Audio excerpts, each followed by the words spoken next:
Goeiemôre aan almal van julle. Dis die 3de Maart en dit is die jaar 2026. Wow. Amper herfs, nee. Ons is op pad, die blare begin te val. Ja, daar's altyd seisoene in ons lewe, in my en jou lewe ook. Daar sal altyd 'n winter wees, maar altyd na die winter kom die lente. So is daar in ons lewe dit ook. Nou, verskom my dat ek nou nie elke dag met julle die woord bring nie. Ek wil dit doen, maar partykeer as ek nie heeltemal 100% daai inspirasie het nie, wil ek nie vir julle iets gee wat nie regtig ek nie gemaklik is nie. So ek wil graag dit vir julle doen, soos wat die Here dit op my hart lê. Vanmôre voel ek goed.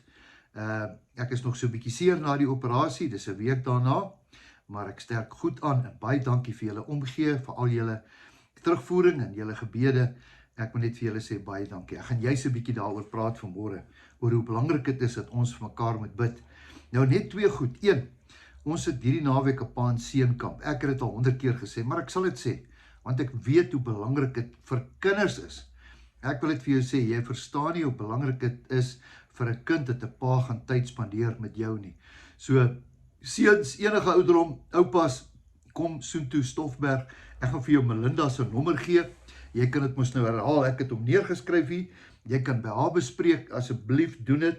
Ek gaan die nommer vir jou gee, 082 323 5141. Dis al maklik om te onthou, né? Melinda, daar by Stoffberg, sy gaan daai bespreking vir jou hanteer en asseblief moenie hierdie kans laat verbygaan nie. Dis dalk die beste kans in jou lewe dat jy by jou seun kan uitkom. Nou, wat wil ek vanmôre vir jou sê? Ek wil met jou praat vanmôre. Ja, ek wil met jou praat. Hier op my hart is daar twee goed. 1, in Spreuke 27, Spreuke 27, sê hy die volgende ding. Ek wil hê jy moet mooi hoor. Nie ek wat so sê nie, dis Spreuke. Hy sê, beroem jou nie op die dag van môre nie. Beroem jou nie op die dag van môre nie, want jy weet nie wat die dag gaan inbring nie. Beroem jou nie op die dag van môre nie. Nou, daar's altyd 'n môre mos in ons gesprekke. Ja, môre. Ja, môre is daar. Ons het al baie gisters gehad en daar's baie môres wat moet kom. Maar hier sê hy, beroem jou nie. Moenie jou roem op dit wat jy dalk môre kan doen nie. Weet wat's belangrik? Nou.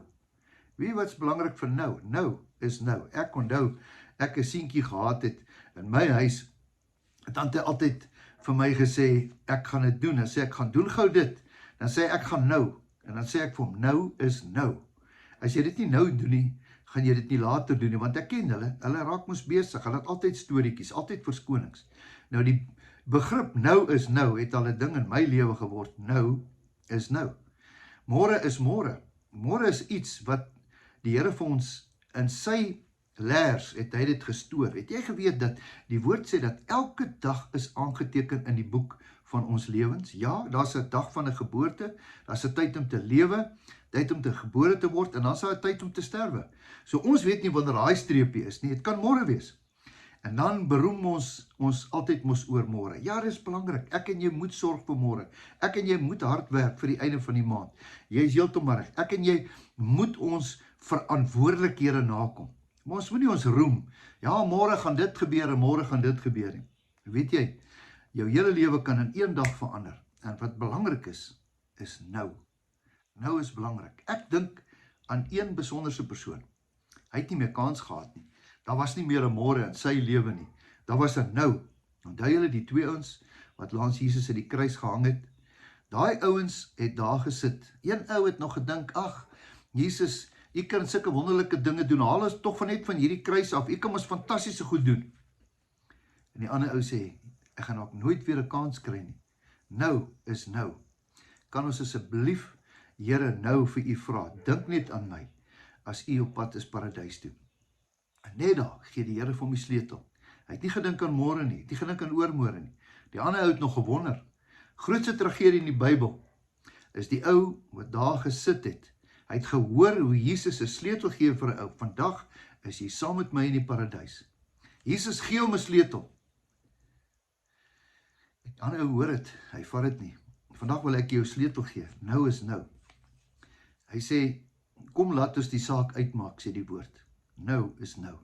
Vanmôre kan ek en jy net bid. Here, help ons. Here, nou is nou. Ons kom vanmôre in hierdie oomblik na U toe. Nou is nou. Ons weet nie of môre ooit sal plaasvind nie. Maar Here, nou is nou. En Here, hy wat ore het om te hoor, laat hy dit hoor, dat nou is nou. En die woord sê so baie keer, ek staan by die deur en ek klop, in Openbaring 3 vers 20, ek staan by die deur en ek klop, en as jy oopmaak, dan sal ek ingaan. Jesus wag vir daai oomblik van nou, hy wag vir jou nou, nie vir later nie, want later kan dalk nooit opdaag nie. Hy sê, beroem jou nie op die dag van môre nie, want jy weet nie, wat die dag dalk sal inbring nie. Terwyl ons asem het, terwyl ons kans het, terwyl ons dit kan doen, al wat ek en jy vandag kan doen, Here, help ons. Here, ons bely al ons swakhede, al ons foute, alles Here, ons bely dit voor U. Here, help my, dat ek vandag nou vir U sal leef, in elke oomblik van vandag, dat ek vandag 'n verteenwoordiger van U sal wees, dat alles wat ek doen, vandag in lyn sal wees wat U wil hê ek moet doen. Nou is nou. Kan ek vir jou bid? Here, dankie vir die woord. Here, nou is nou. Ek bid vir iemand, miskien vir genesing. Here, asseblief, wil U nie vandag daai persoon aanraak, emosioneel, geestelik, finansiëel, ek weet nie, Here, asseblief, U woord sê, U oor is nie doof om te hoor nie, U hand is nie te kort om te help nie. Asseblief, Here, sal U dit nou doen, as dit U wil is. Ek bid dit in Jesus se naam. Amen. Mag jy 'n wonderlike nou oomblik en 'n nou dag beleef. En onthou, jou beste lê voor. En moenie vergeet van die Paaseenkamp wat hierdie naweek gaan plaasvind nie. Totsiens, tot 'n volgende oomblik. Keer.